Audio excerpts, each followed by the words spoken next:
ಬಳ್ಳಾ ಗ್ರಾಮ ಪಂಚಾಯಿತಿಯ ಅಭಿವೃದ್ಧಿ ಕಾರ್ಯಕ್ರಮಗಳಿಗೆ ಚಾಲನೆ ನೀಡಬೇಕು. ಆ ಒಂದು ಕಾರ್ಯಕ್ರಮಕ್ಕೆ ಆಗಮಿಸಿರ್ತಕ್ಕಂಥ ನಮ್ಮ ಮುಳಬಾಗಿಲು ಜನಪ್ರಿಯ ಶಾಸಕರು ಆದಂತಹ ಸಮೃದ್ಧಿ ಮಂಜಣ್ಣ ಅವರೇ, ಅದೇ ತರ ನಮ್ಮ ರಾಜಕೀಯ ಧುರೀಣರು ಖ್ಯಾತ ವಕೀಲರು ಆದಂತಹ ಶಂಕರನ್ ಅವರೇ, ವೇದಿಕೆ ಮೇಲೆ ಹಾಸನಾಗಿರ್ತಕ್ಕಂಥ ಎಲ್ಲ ನನ್ನ ಮಿತ್ರರೇ, ಜೆಡಿಎಸ್ ಪಕ್ಷದ ಮುಖಂಡರೇ, ಈ ಒಂದು ಪಂಚಾಯಿತಿಯ ನನ್ನ ಎಲ್ಲ ಯುವಕ ಮಿತ್ರರೇ, ಎಲ್ಲ ನಮ್ಮ ಬಂಧು ಮಿತ್ರರು, ಯಾವುದೇ ಒಂದು ಕಾರ್ಯಕ್ರಮವನ್ನ ಈ ಒಂದು ಅಭಿವೃದ್ಧಿ ಕಾರ್ಯಕ್ರಮಗಳನ್ನ ನಡೆಸ್ಕೊಂಡು ಹೋಗ್ಬೇಕು ಅಂದ್ರೆ ಎಷ್ಟು ಕಷ್ಟಗಳಿದೆ ಅಂತ ಹೇಳ್ಬಿಟ್ಟು ಶಾಸಕರು ಆಗಕ್ ಮೊದಲು ಒಂಥರ ಬಾಧೆಗಳಿತ್ತು, ಶಾಸಕರು ಆದ್ಮೇಲೆ ಈ ಒಂದು ಬಾಧೆಗಳು ಕಂಟಿನ್ಯೂ ಆಗಿದೆ ಅಂತ ಹೇಳ್ಬಿಟ್ಟು ಶಾಸಕರು ಹೇಳ್ಕೊಂಡ್ ಬಂದ್ರು. ಯಾವುದೇ ಒಂದು ಹಳ್ಳಿಗೂ ಹೋದ್ಮೇಲೆ ನಾವೊಂದು ರಸ್ತೆಯನ್ನ ಹಾಕ್ಬೇಕಾಗ್ತದೆ, ಒಂದು ಐಮಾಸ್ ಲೈಟು, ವಾಟರ್ ಫಿಲ್ಟರ್ ಯಾವುದೋ ಒಂದು ಕೊಡಬೇಕಾಗ್ತದೆ. ಯಾವುದೇ ಒಂದು ಸರ್ಕಾರದಲ್ಲಿ ಒಂದೇ ಒಂದು ಬಿಡಿಗಾಸು ಕೂಡ ಬೀಳ್ತಾ ಇಲ್ಲ. ನಮ್ಮ ಕೋಲಾರ ಜಿಲ್ಲೆಯಲ್ಲಿ 3 ಮೀಸಲು ಕ್ಷೇತ್ರಗಳಿದೆ. ಒಂದು KGF, ಬಂಗಾರಪೇಟೆ, ಮುಳಬಾಗಿಲು. 3 ಕ್ಷೇತ್ರಗಳಲ್ಲಿ ನಮ್ಮದ ಪಕ್ಕದ KGF ತಾಲೂಕಿಗೆ 100 ಕೋಟಿ ರೂಪಾಯಿ ಅನುದಾನ ಕೊಟ್ಟಿದ್ದಾರೆ. ಈ ಸಾಲಿನಲ್ಲಿ ಬಂಗಾರಪೇಟೆಗೆ 100 ಕೋಟಿ ರೂಪಾಯಿ ಅನುದಾನ ಕೊಟ್ಟಿದ್ದಾರೆ. ಮುಳಬಾಗಿಲು ತಾಲೂಕಿಗೆ 22 ಕೋಟಿ 50 ಲಕ್ಷ ರೂಪಾಯಿ ಕೊಟ್ಟಿದ್ದಾರೆ. ಯಾವ ತರ ನಡ್ಸ್ಕೊಂಡು ಹೋಗ್ಬೇಕು ಅಂತ ಹೇಳ್ಬಿಟ್ಟು ನಾವು ಯಾವ ಹಳ್ಳಿಗೆ ವರ್ಕ್ ಹಾಕೋದು, ಯಾವ್ದಕ್ಕೆ ಬಿಡೋದು ಅಂತ ಹೇಳ್ಬಿಟ್ಟು ನನಗೆ ಅರ್ಥನೇ ಆಗ್ತಾ ಇಲ್ಲ. ಈಗಾಗಲೇ ನಮ್ಮ ಅಂಗನಹಳ್ಳಿ ಪಂಚಾಯತಿ ಅಧ್ಯಕ್ಷರು ನಮ್ಮ ಗ್ರಾಮಕ್ಕೆ ಹಾಗೂ ನಮ್ಮ ಪಂಚಾಯತಿಗೆ ಇಂಥ ಕೆಲಸಗಳಿದೆ ಅಂತ ಹೇಳಿದ್ರೆ ಯಾವ್ದಕ್ಕೆ ಹಾಕೋದು, ನೆಕ್ಸ್ಟ್ ಸಲ ಹಾಕೋಣ ಇರಮ್ಮ ಅಂತ ಹೇಳ್ಬಿಟ್ಟು ಹೇಳ್ತಾ ಇದ್ದಾರೆ.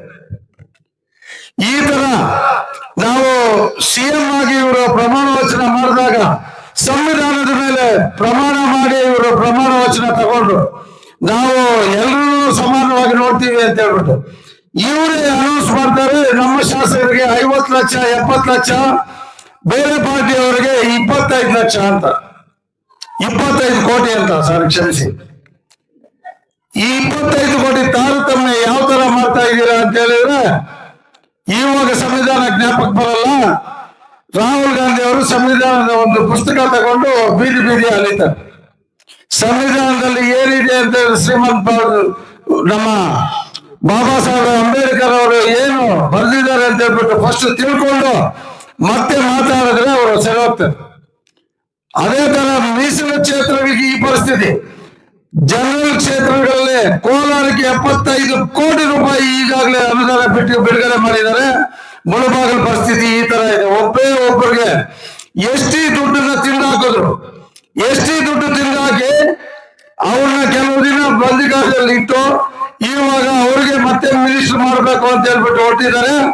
ಒಬ್ಬ ಎಷ್ಟಿ ಜನಾಂಗದವರಿಗೆ ಒಂದು ಬೋರ್ವೆಲ್ ಕೂಡ ಆಗ್ತಾ ಇಲ್ಲ. ಈ ಪರಿಸ್ಥಿತಿಯಲ್ಲಿದೆ.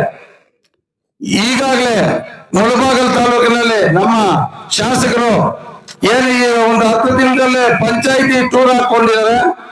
ಆ ಟೂರ್ ವ್ಯವಸ್ಥೆಯಲ್ಲೂ ನಮ್ಮ ಶಾಸಕರು ಎಲ್ಲ ನಾಯಕರು ಬರ್ತಾ ಇದ್ದಾರೆ.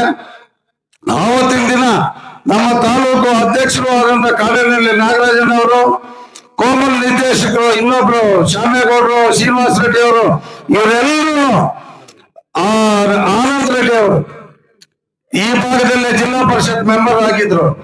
ಅವರು ಎಲ್ಲರೂ ಸೇರಿ ಪಂಚಾಯಿತಿ ಟೂರ್ ಹಾಕೊಂಡು ಎಲ್ಲ ಗ್ರಾಮಗಳಿಗೂ ಬರ್ತಾ ಇದ್ದಾರೆ. ಆವತ್ತಿನ ದಿನ ಎಲ್ಲರೂ ನಾಯಕರು ಇನ್ನು ಅಭಿವೃದ್ಧಿ ಕೆಲಸಗಳಿಗೆ ಚಾಲನೆ ಕೊಡೋದಿದೆ.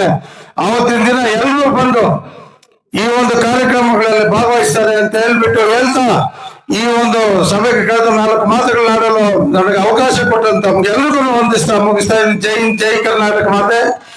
ಇನ್ನೊಂದು ನಮ್ಮ ರಘುಪತಿ ರೆಡ್ಡಿ ಅವರು ಹೇಳ್ತಾ ಇದ್ರು, DCC ಬ್ಯಾಂಕ್ ನಿರ್ದೇಶಕರಾಗಿದ್ದೇವೆ, ಇಲ್ಲ ಕೋರ್ಟ್ ಅಲ್ಲಿದೆ. ಈ ಒಂದು ರೈತಾಪಿ ವರ್ಗಕ್ಕೆ ಎಲ್ಲ ಕಾರ್ಯಕ್ರಮಗಳನ್ನ ನಾವು ವಹಿಸ್ಕೊಡ್ತೀವಿ. ಮಹಿಳಾ ಸಂಘಗಳಿಗೆ ದುಡ್ಡು ಬಿಡುಗಡೆ ಮಾಡಿ ಎಲ್ಲ ಗ್ರಾಮಗಳಲ್ಲೂ ಈ ಮಹಿಳಾ ಸಂಘಗಳದ್ದು ತುಂಬಾ ತೊಂದರೆಗಳಿದೆ. ಆದಷ್ಟು ಬೇಗ ನೀವು ಕೋರ್ಟ್ ಅನ್ನು ಫಾಲೋ ಮಾಡಿ ಈ ಒಂದು ಮಹಿಳೆಯರ ಒಂದು ಈ ಸಂಘಗಳಿಗೆ ದುಡ್ಡು ಬಿಡುಗಡೆ ಮಾಡೋದನ್ನ ಬೇಗ ಮಾಡ್ಕೊಡ್ಬೇಕು ಅಂತ ಹೇಳ್ಬಿಟ್ಟು ತಮ್ಮ ಪರವಾಗಿ ಹೇಳ್ತಾ, ಅದೇ ತರವಾಗಿ ಈ ನನ್ನ ಯುವಕ ಮಕ್ಕಳು ಬಲ್ಲಾ ಪಂಚಾಯತಿಯಲ್ಲಿ ಎಲ್ಲರೂ ಒಗ್ಗೂಡಿಸ್ಕೊಂಡು ಹೋಗ್ತಾ ಇದಾರೆ. ಇವರಿಗೆ ಎಲ್ಲಾ ತರವಾಗಿ ನಾವು ಬೆಂಬಲವಾಗಿ ನಿಲ್ತೀವಿ, ಮುಂದೆನೂ ನಿಂತಿದ್ದೀವಿ, ಇವಾಗ ನಿಲ್ತೀವಿ ಅಂತ ಹೇಳ್ಬಿಟ್ಟು ಈ ಒಂದು ವೇದಿಕೆ ಮುಖಾಂತರ ನಾನು ಹರೀಶ್ ಅವರಿಗೆ, ಅವರು ಯುವಕ ಮಿತ್ರರಿಗೆ ಎಲ್ಲರಿಗೂ ತಿಳಿಸಲು ನಾನು ಇಚ್ಛಿಸ್ತೇನೆ ಬಂಧುಗಳೇ. ಜೈ ಕರ್ನಾಟಕ ಮಾತು.